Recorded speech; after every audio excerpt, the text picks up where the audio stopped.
Hey everyone, and welcome to The Explainer. Today we're tackling a really common condition, hypertension, high blood pressure, but we're going to look at it from a totally different angle. We're exploring a homeopathic view that sees it as way more than just a number. It's actually a crucial message from your body. So let's dive right in. And right off the bat, this is the central question that frames this entire approach. You see, conventional wisdom usually points to high blood pressure and says, that's the disease. But this perspective asks us to just take a step back and wonder, what if it's not the problem? What if it's actually a signal, like a warning light flashing on your car's dashboard? And this quote just sets the stage perfectly. It's telling us that high blood pressure probably isn't just a simple plumbing issue in your arteries. Instead, it's seen as this outward expression of a much deeper imbalance inside of us, something homeopathy calls the vital force. Okay, so our first section is all about understanding this signal. Before we can even start thinking about a treatment, we have to get curious about the why. Why would the body decide to raise the pressure in the first place? What on earth is it trying to achieve? And that leads us right to this core concept of the vital force, or dynamis. The easiest way to think about it is as your body's own innate intelligence, its internal self-regulating system. So from this viewpoint, hypertension isn't a mistake or a failure. No, it's the system actively adapting. It's increasing pressure as a way to cope with some other deeper problem. In a weird way, the high blood pressure is the solution the body has come up with, not the original issue. So, if high blood pressure is just a signal, where do we even begin to look for the real root cause? Well, this is where something called the mind method concept comes into play. It suggests that the whole investigation starts not with the physical body, but with our mental and emotional world. Now, this table is fascinating because it draws these really clear, direct lines from specific emotional states to what's happening in the body. So, for example, you see how suppressed anger is linked to a flood of stress hormones that can cause arteries to spasm. Or look at ambition, that classic hard-driving type A personality. That's connected to way too much cortisol and not enough sleep. It's a brilliant way to show how emotional stress isn't just all in your head, it's believed to have a direct physical and measurable impact. So how do you pinpoint that emotional trigger? Well, there's a process for that, and it's kind of like being a detective. It's called the never well since method. A practitioner will ask this really crucial question. When did this all start? They're listening for a specific life event, a huge loss, a big shock, a failed business, something that happened right before the health problems began. That trigger then becomes a major clue, pointing towards a very specific set of potential remedies. All right, so once you have a potential cause, the treatment approach splits into two main tiers. And it's really important to get the difference between these two categories, constitutional and organ remedies, because they do very different jobs. Let's break that down. This slide lays it out perfectly. On one hand, you have constitutional remedies. These are the deep-acting, big-picture players.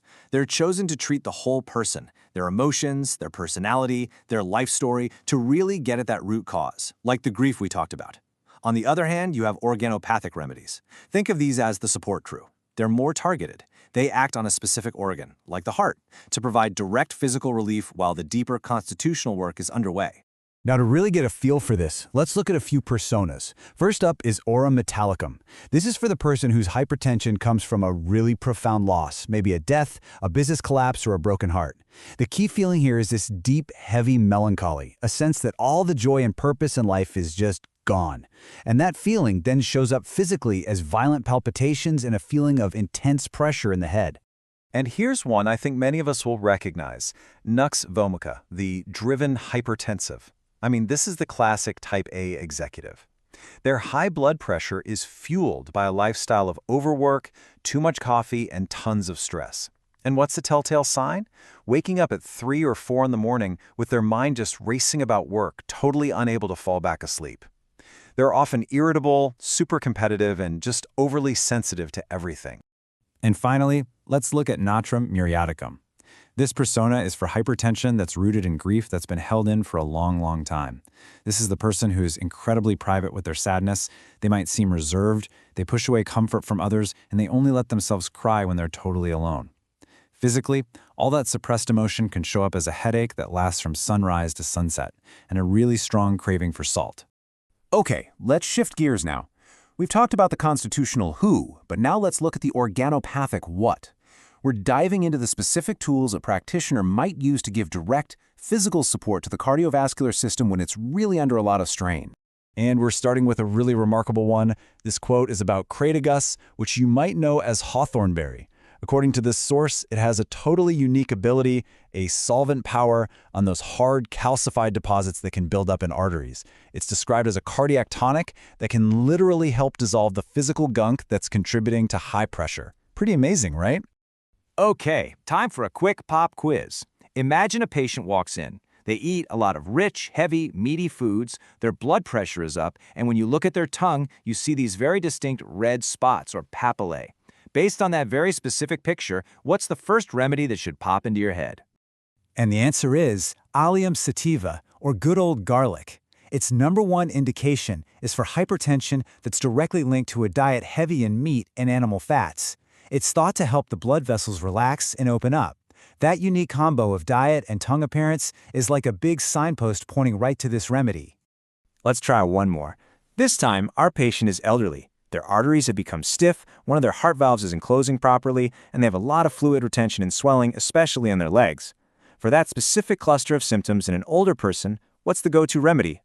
And the answer here is Strophanthus hispidus. This remedy is really highlighted as being perfect for the aging heart.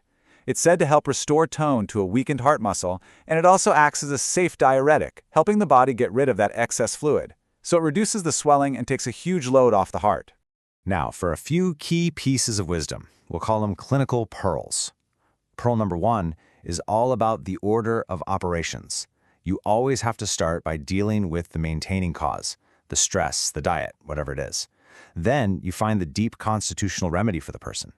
Only then do you add in those organ-specific remedies for support. The whole idea is to never just silence the symptom while the root cause is still raging. Pearl number 2 gives us a really specific combo for hardened arteries, also known as arteriosclerosis. It's a triad. First, Crataegus, to help dissolve those deposits. Second, Spartium, to help lower pressure and act as a diuretic. And third, the patient's own unique constitutional remedy to address the person behind the condition. And our third pearl just reinforces what we saw a minute ago. For patients over 65 who have that combination of heart issues and kidney-related swelling, Strophanthus hispidus is described as just an unparalleled and, importantly, a safe remedy. It supports both of those crucial systems gently and effectively. So, as we start to wrap this up, let's just pull it all back together. The central message, the main takeaway from this entire homeopathic framework is to look beyond the numbers on the blood pressure machine and to really see the whole person standing right behind them. And this final quote just sums up the whole philosophy beautifully. Real mastery isn't about memorizing a giant encyclopedia of remedies. It's about listening, really listening, and understanding the patient's entire story, their sorrows, their ambitions, their fears, so deeply that the right path forward, that one single remedy, just becomes obvious. And all of this leaves us with one final question to really ponder. If we start to reframe our symptoms not as enemies that we need to crush, but as signals that we need to understand, it really changes everything. So what signal is your body sending you?